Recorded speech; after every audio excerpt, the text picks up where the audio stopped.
Good morning and welcome to day 5 of the Heysen Trail.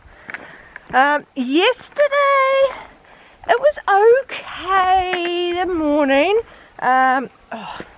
Sorry, I'm walking very slowly because I'm going over these big boulders which have to try and get in between, which isn't always easy. Oh, that's a tear bit. Yeah, so I started off following a creek bed for a while and then turned off.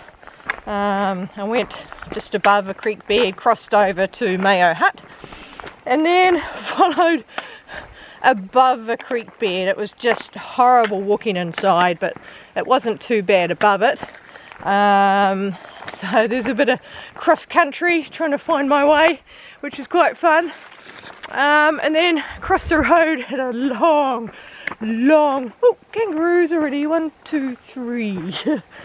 Yeah, had a very long straight, following alongside a fence, and then amazing up and onto a ridge and along a ridge, had spectacular views.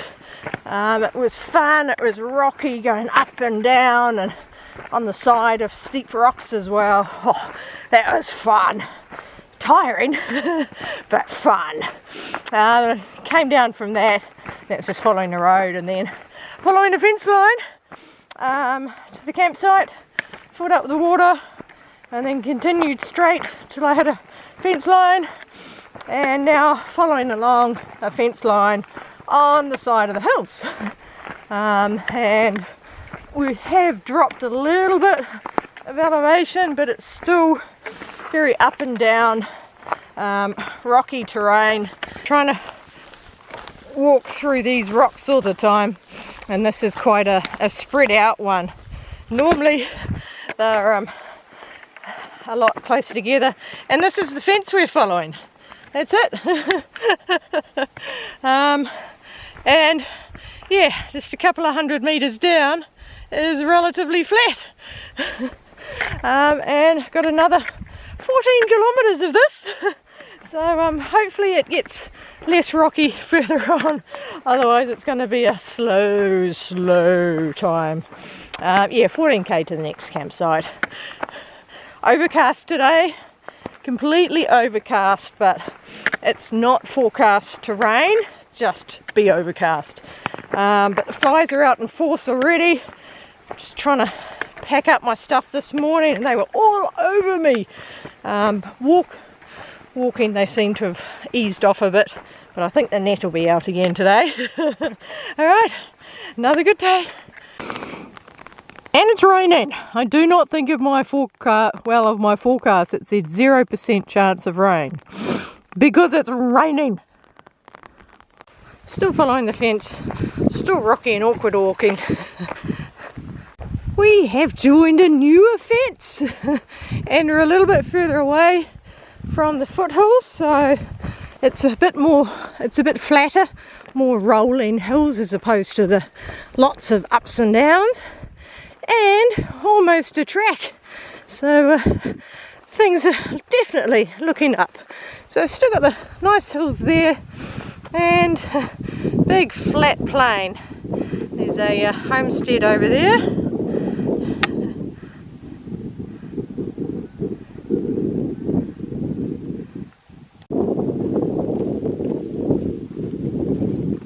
And a stile.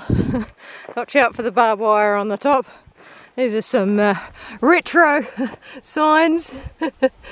It's been 40 minutes of this exact same terrain, hills on the side, following a fence, open terrain, but it looks like we've got some different vegetation up ahead. Oh, that'll make it exciting. Yep, through the gate. Oh, a complicated one. I feel a bit lost. Where's my fence? This is nice. Not following a fence, single track, little bit of vegetation, some curves. It was a lovely 200 meters, but guess what? Walkers follow fence. There's another fence. At least there's some different vegetation just there. That gives us light. But out that way is absolutely nothing. The one good thing is that it is not rocky. And it's not an obtrusive fence, it's sort of just lying on the ground there. So there are positives, there is always positives. The other positive is I know where the shelter is. So basically, between that high point and the end of the hills, that is where the shelter will be. Whoops, not shelter, campsite. I'm not on the Bibliman with lovely shelters.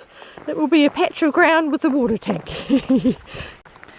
That brings to mind a reference, you older Kiwis, see if you get this. You're not on the Bibliman anymore, Dr. Opata.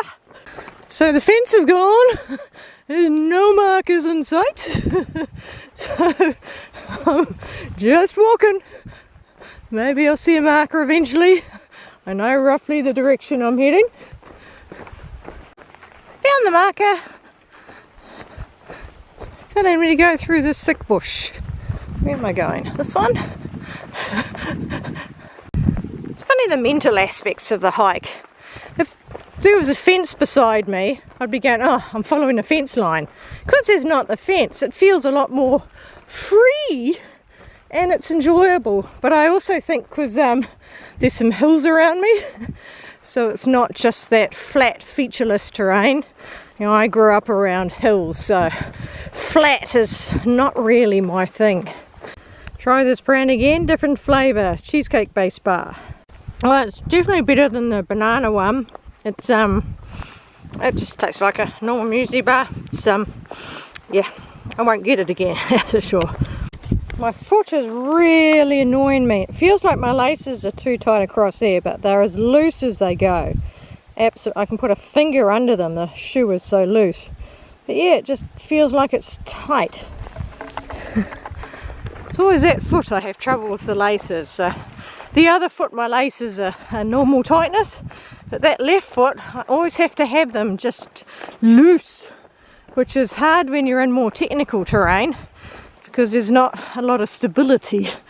But that's what I need to do just to stop that tendon flaring up. Sheep. Not many flowers today, but these little weeny white ones, which are absolutely tiny, and still a few of these white ones, but not very many at all. Or the other side of the fence, that'll be a different view. Okay, that's the end of the fence line. Good news.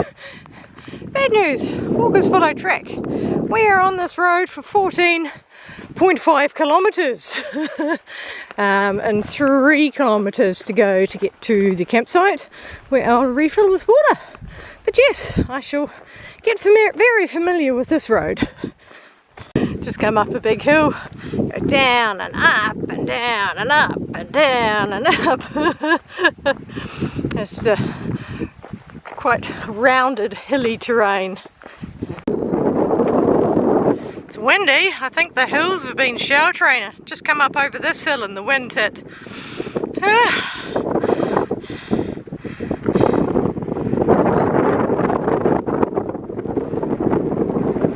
And that's the way I've come.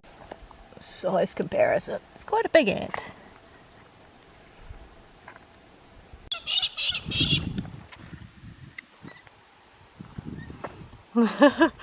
They're just doing a big circle. And landed. There they are.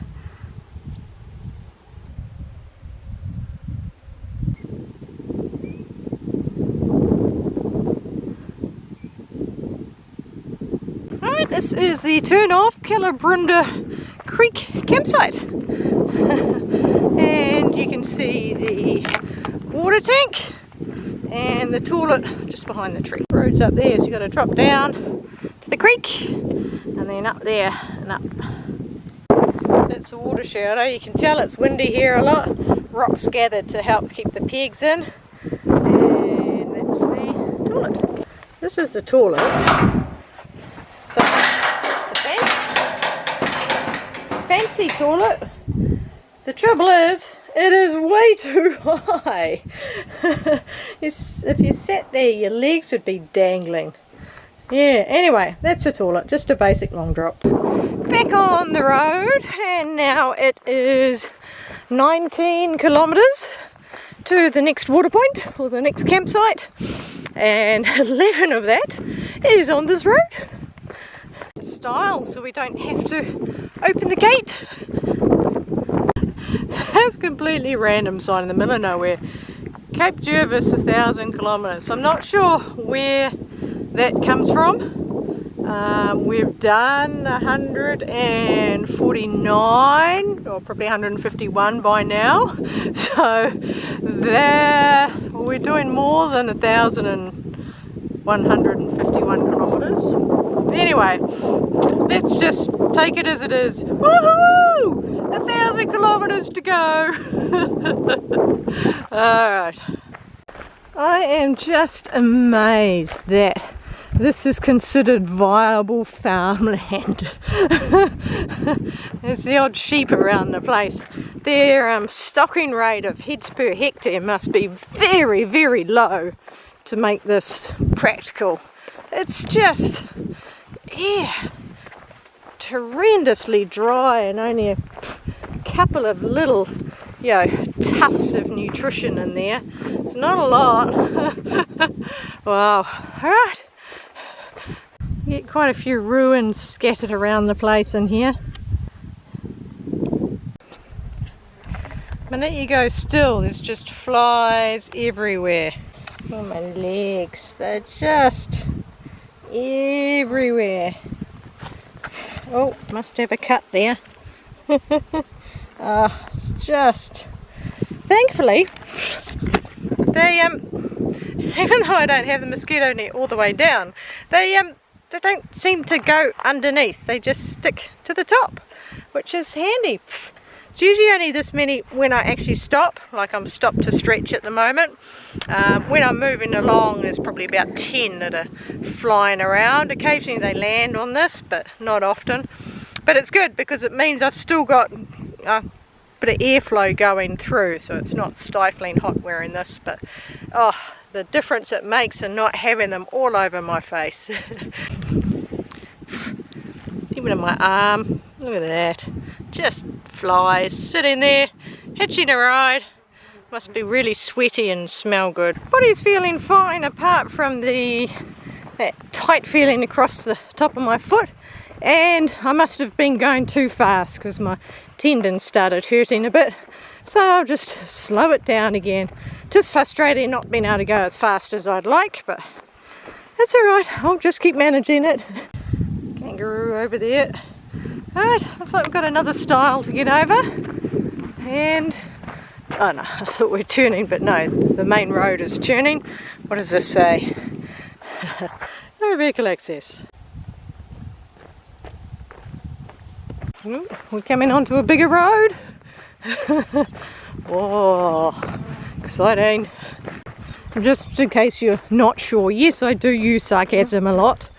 So when I said excited being on a big road, I was being sarcastic. Grand Canyon. You can take that road all the way to Hawker, and you can take this one to Corn. What's that say? Patakuna. That way. Alright, I'm continuing on straight. Corn, 42 kilometres that way if I want. 5.5 kilometres now on this road. I've been seeing this little bulldozer machine for ages. We're wondering, is it a sign? Is it a building? Is it a vehicle? Oh, and I see a dust trail. Looks like I've got a car coming towards me. It's a sheep truck full of rams that look like they're pretty solid. He was very considerate. He slowed right down for his dust trail to slow down because I thought I was going to get engulfed in dust. So yeah, really consider it. Long boring road walks like this, things like this sign are a thing of excitement. You're wondering, what is it? What does it say? Seems a strange place to have a sign. So come on, what does it say? Rural watch area. A random place for it. Anyway, that's where I've come from. And that's where I'm heading, down the road. Wondering if I forgot to change the location for my weather forecast, because it said cloudy all day and then tomorrow's rain, and the cloud is just, there's cloud back there, but it's definitely burning off here. Looking at these trees for the last 20 minutes, knowing this is where I should get some shade. I'm going to stop and have lunch in these trees. That's where I've come from. Looks very much like Southern California. And that row of trees, that is where I am finally leaving the road. Hopefully under single track, but I suspect it'll either be another road or it'll be a fence. I have a grid ahead. I'm wondering if that's like a cattle stop. We'll see. It's really hot, but I'm not sweating much, and I think it's a very dry heat. There's also a wind. Thankfully I am feeling thirsty, so I'm rehydrating, but I could imagine it'd be very easy to get dehydrated because you're not sweating, so you don't think you need to drink. This is where we turn off the road, and yep, in New Zealand we call this a cattle stop. In Australia they call it a grid.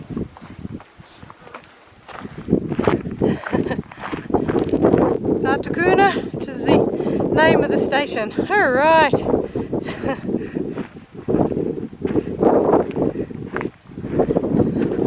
Normal warning about the Heysen.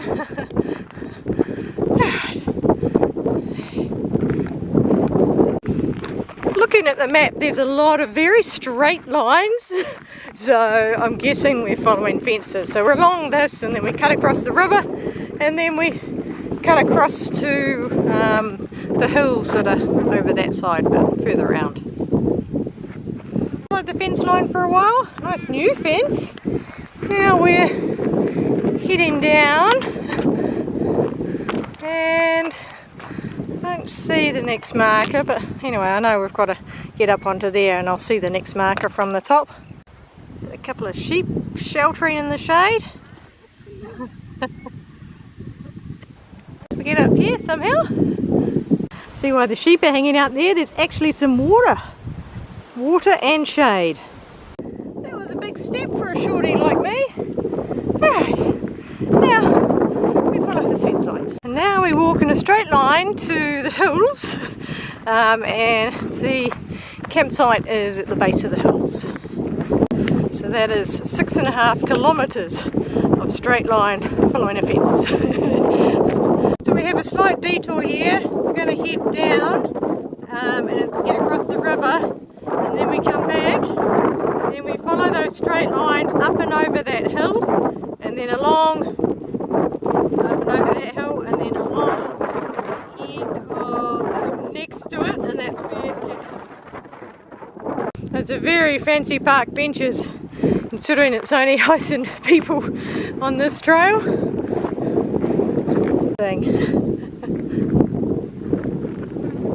Some wire mesh to help us down, and the big trail we're going to be on.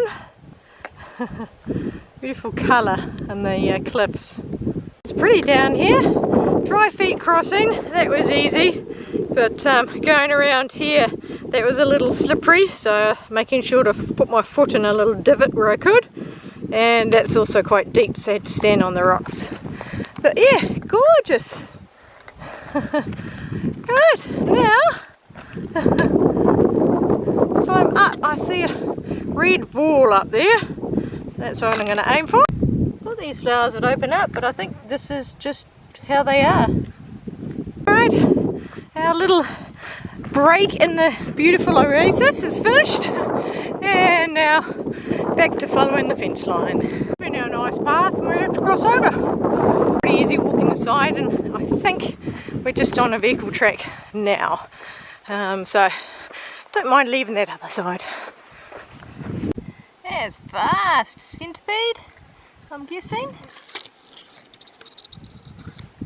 Got all excited, thinking I'd seen something new. It's a baby version. In fact, no, the leaves look slightly different. Walking along, my pole is distracting me. It's got the white, that clay still on it. Alright, now to start the big uphill. This hill, warm up number 1. Looks like we're going to have warm up number 2 before we get to the big hill. No, there isn't a second one, it's just the tree line made it look like the brow of a hill. So the next hill is the real hill. Put my thermometer in the back of my pack, so not fully in the sun but almost, and it is at 33. Yeah, I reckon that's 33 degrees. I was right the first time. There was a second hill.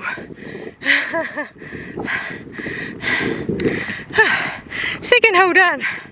One more to go. Hopefully, I mean it this time. I'm up at the top of the hill. Wasn't that bad. It was only 8 minutes and I'm only slightly puffing. Definitely not out of breath, so wasn't too steep. Right. Been over that one too, and the campsite's on the far side. Really neat, these rocks just along the ridge here. And you can see it all the way along till halfway up that hill. That was where I was at last hill. And there's the last of the rocky bit. Peter's out just here. Now why I don't see these things until I'm just about standing on them. Hello. By the way, I'm only about 30 centimetres away from it. This one's got a small tail. I wonder if it lost its tail at some stage. You can see where we've come today. Those hills on the skyline are 14k up them on the other side. Came through them across the gap, then came around to just about where you can see the road, then across, you can see the clay cliffs, and then across and down a hill, and this hill,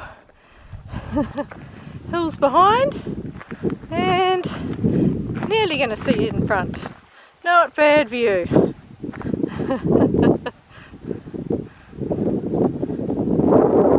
And another one right in the middle of the trail. Here's a front view. Play chicken with it. Hey.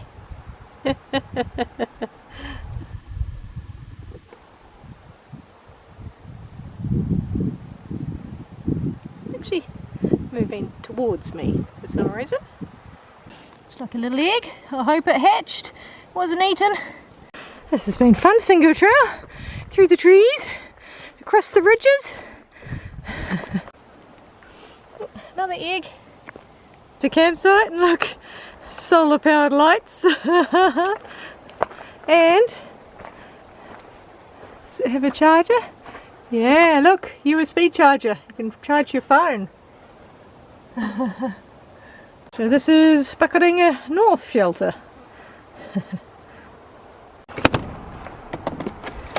And it's got a logbook.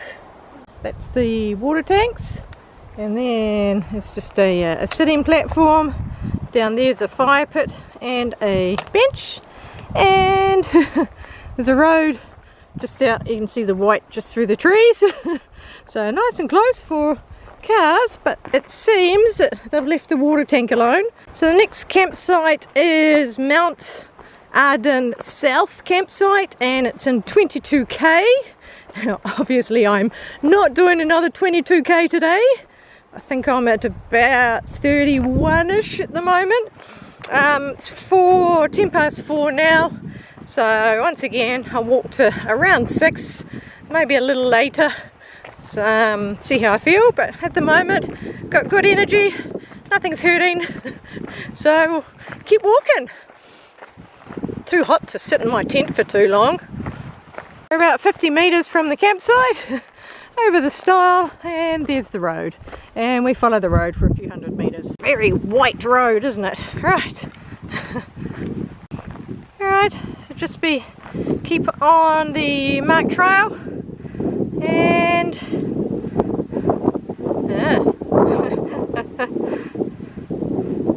camp at campsites, that's going to be an issue.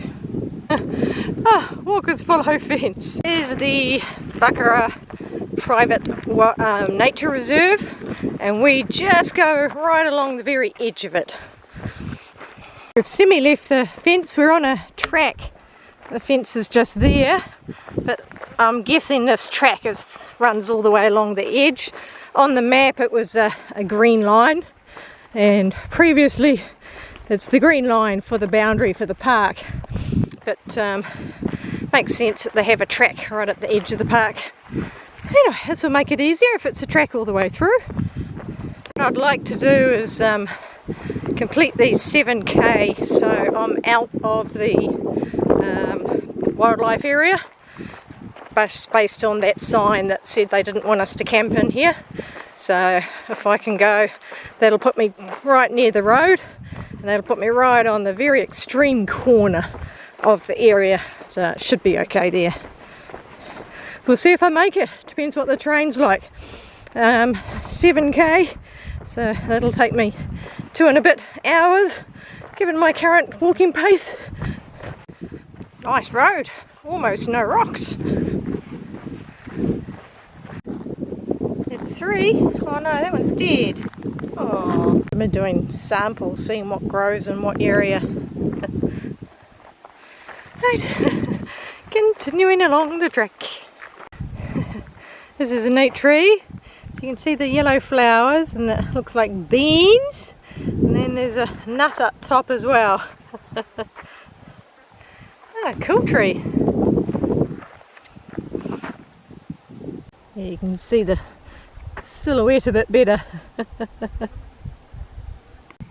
There are wallaby up there, I think. One's just gone up. There's one more that was heading up.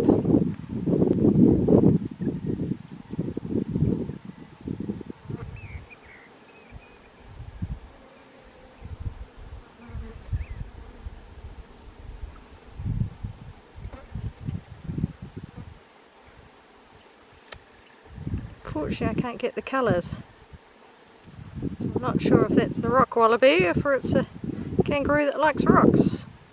Time's actually gone pretty quick on this track. It's been gentle ups and downs and through some areas of trees, but most of it's been open. And beautiful rocks in here. The sun stopping me getting a nice clear view. We have been too far away from the rocks, but now we can actually see them. Now the other side, not much.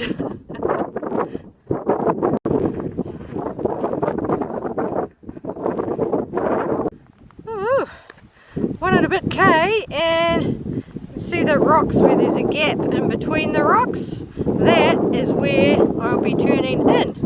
So good to see some trees there. Probably camping next to those trees. For once, someone not running, actually sitting there watching me, checking if I'm going to do anything. Leaving the track, and I can see the next marker over there. Okay, the road's just up there, so I am going to find somebody to camp. Might look over in those trees. Not a bad spot. I am right near a road, but no cars yet. So here we go.